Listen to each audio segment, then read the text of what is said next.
Shri Gurudev Datta. Shri Swami Samarth.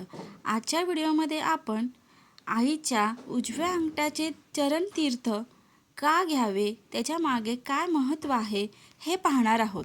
Video शेवटपर्यंत नक्की पहा. आईच्या उजव्या अंगठाचे चरणतीर्थ का घ्यावे? तर आईच्या उजव्या अंगठाच्या चरणतीर्थाचे फार महत्त्व आहे. त्यामागचे वैज्ञानिक कारण म्हणजे आई वडील गुरुचे चरणस्पर्श जितके महत्त्वाचे, किंबहुना त्यापेक्षा महत्त्वाचे त्यांचे चरणतीर्थ होय. या क्रियेला संशोधनातून शास्त्रीय कारण आहेत. जगातील प्रत्येक वस्तू अणूपासून बनलेल्या असतात. त्यात प्रोटॉन, इलेक्ट्रॉन, न्यूट्रॉन हे घटक असतात. प्रोटॉनवर पॉझिटिव्ह भार तर इलेक्ट्रॉनवर निगेटिव्ह भार, तर न्यूट्रॉनवर कोणताच भार नसतो. मानवी शरीर अणूपासूनच बनलेले असते, म्हणून मानवी शरीरात प्रोटॉन, इलेक्ट्रॉन हे दोन्ही भार असतात.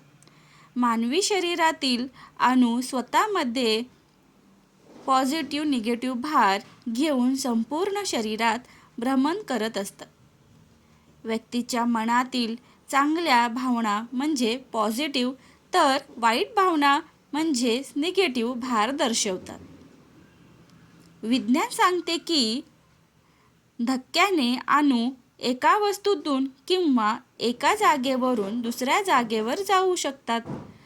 प्रत्येक पाल्यासाठी त्याचे आई वडील हे शुभ आशीर्वाद देतात व चांगल्या भावना व्यक्त करतात.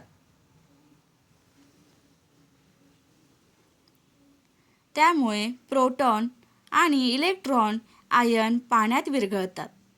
मानवी शरीरातील पॉझिटिव्ह व निगेटिव्ह आयन पायांच्या अंगठ्यातून निर्मित होतात. असे आयन पाण्यात विरघळून प्राशन केले तर आपल्या कार्यक्षमतेत असाधारण वाढ होऊ शकते. चरणतीर्थ घेण्याची योग्य पद्धत काय आहे ते आता आपण पाहूया. आई वडील गुरुजनांच्या पायाच्या उजव्या अंगठ्यावर 1 किंवा 2 चमचे पाणी टाकून, पाणी टाकताना क्षणभर स्वतःच्या हाताच्या बोटांनी अंगठ्याला स्पर्श करून मग ते पाणी तीर्थ म्हणून घ्यावे. अशा प्रकारे आपल्याला चरणतीर्थ घ्यायचे आहे. चरणतीर्थ घेताना स्वच्छतेसंबंधित काळजी घेणे हे महत्त्वाचे आहे. माहिती कशी वाटली? व्हिडिओला लाईक, शेअर आणि सबस्क्राईब नक्की करा. धन्यवाद.